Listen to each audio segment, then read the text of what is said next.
Assalamualaikum warahmatullahi wabarakatuh. Alhamdulillah hamdan wa syukranillah. Assalamualaikum warahmatullahi ala rasulillah wa ala alihi wa ashabihi wa man tabi'ah. Berjumpa kembali dengan Pusa Institute di sesi kali ini. Saya akan menunjukkan ada satu buku baru yang ditulis oleh intelektual muda Aceh, dan bisa dikatakan beliau adalah salah seorang penulis terkemuka saat ini untuk di Aceh khususnya. Jadi buku ini ditulis oleh Miswari Usman Bantaleman. Judulnya Islam Wacana dan Inspirasi. Ditulis oleh saudara Miswari. Ini bukunya. Jadi buku ini baru saja terbit. Baru mungkin tidak sampai sebulan baru terbit. Jadi total halamannya sekitar 236 halaman. Jadi buku ini membahas banyak hal terkait dengan wacana-wacana keislaman, di mana penulis ini beliau adalah seorang pemikir muda dan juga seorang filsuf. Jadi ada banyak sekali tema yang dibahas dalam buku ini, diantaranya ada tentang problem haji kontemporer, kemudian rasionalitas Isra Mi'raj, kemudian tentang kebangkitan Islam, kemudian sosial budaya, sosial agama, sosial politik, dan juga pemikiran Islam, dan masih banyak lagi hal-hal lainnya yang dibahas di buku ini.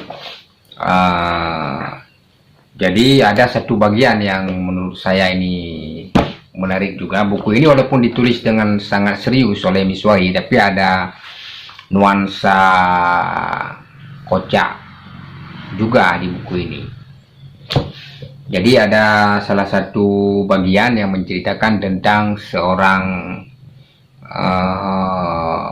doktor yang telah menulis disertasi, kemudian disertasinya ini dikritik oleh tamatan SD, dan dia kemudian berpikir ataupun berencana untuk merevisi disertasinya. Saya kira ini ada pesan yang sangat dalam yang ingin disampaikan oleh saudara Miswari, bahwa kritik, tidak semua kritik itu kemudian harus mengubah pendirian kita. Jadi kita bukan tidak menerima kritik. Jadi kritik itu tetap kita terima selama ia adalah kritik yang membangun. Tapi kritik yang merusak, kritik-kritik yang bernuansa destruktif ini tidak perlu dihiraukan sebenarnya.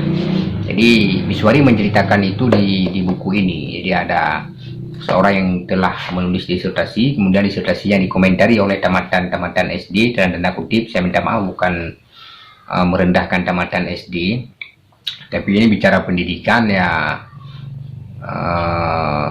secara otomatis mungkin kita menggunakan istilah-istilah yang demikian, istilah tamatan SD, istilah disertasi, istilah profesor. Jadi menurut Miswari, disertasi ini yang layak mengkritik disertasi ini adalah para profesor. Jadi bukan para tamatan SD. Artinya yang makam keilmuannya berbeda ataupun jauh dari yang dikritik. Sebenarnya mengkritik sah-sah saja, siapapun boleh mengkritik. Tapi ya jangan sampai seperti ini. Jadi ada disertasi yang ditulis oleh seorang calon doktor, ya kemudian menjadi doktor karena disertasinya sudah selesai dan sudah disidangkan. Kemudian dikritik oleh seorang yang hanya menamatkan SD. Artinya dikritik oleh orang yang dia sebenarnya tidak fokus dalam apa yang dikritiknya. Dia tidak tahu tentang apa yang dia kritik. Jadi ini kritik-kritik seperti ini kritik yang saya kira tidak pada tempatnya. Jadi mengkritik sesuatu yang kita tidak paham, dan yang kita kritik itu adalah orang yang paham. Ini saya kira bermasalah. Jadi ketika ada satu disertasi tebal ditulis melalui yang didahului oleh penelitian dan kajian mendalam, kemudian dibimbing oleh profesor-profesor, dia melakukan analisis segala macam lah, sehingga lahirlah disertasinya. Kemudian ada seseorang yang dia sambil duduk di kedai kopi, dia tidak peduli pada pendidikan dan dia tidak peduli pada ilmu pengetahuan. Kemudian dia mengkritik disertasi yang merupakan produk ilmu pengetahuan.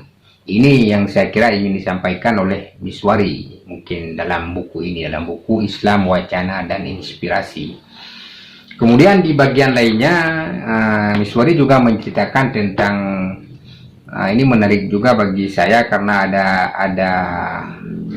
ada istilah Wahabi. Jadi Miswari menceritakan tentang ule balang Aceh, bahwa banyak ule balang Aceh itu yang menjadi Wahabi. Tapi di sini singkat sekali dia Miswari mengulas tentang soal ini. Jadi apa yang disampaikan Miswari ini secara kesejarahan ataupun secara histori ini memang benar adanya. Artinya memang khususnya di Aceh ini para intelektual awal modern maksudnya, yang paling awal ini adalah ule balang, karena mereka lah yang punya akses terhadap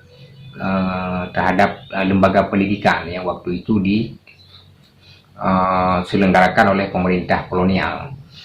Jadi terkait dengan pernyataan Miswari dalam buku ini bahwa Wahabi banyak ule balang yang menjadi Wahabi, ini saya kira ada benarnya dan bahkan benar. Misalnya kita lihat saja ketua Konsul Muhammadiyah pertama yang ada di Aceh itu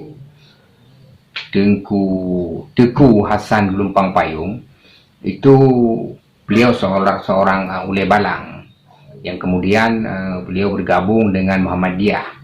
Jadi mungkin tepatnya banyak ule balang yang kemudian masuk sebagai anggota Muhammadiyah. Mungkin seperti itu yang dimaksud oleh saudara Miswari. Artinya bukan Wahabi dalam pengertian yang seperti dipahami oleh orang-orang ataupun sebagian orang saat ini.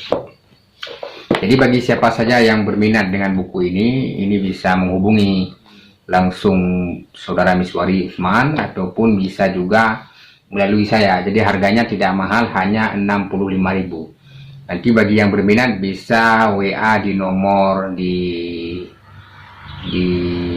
deskripsi video ini dan juga di layar ini, nomor WA ini. Saya kira cukup, ini review singkat, bukan review. Sebenarnya ini saya mau jualan buku. Jadi bagi yang berminat silakan di WA dan saya akhiri. Assalamualaikum warahmatullahi wabarakatuh.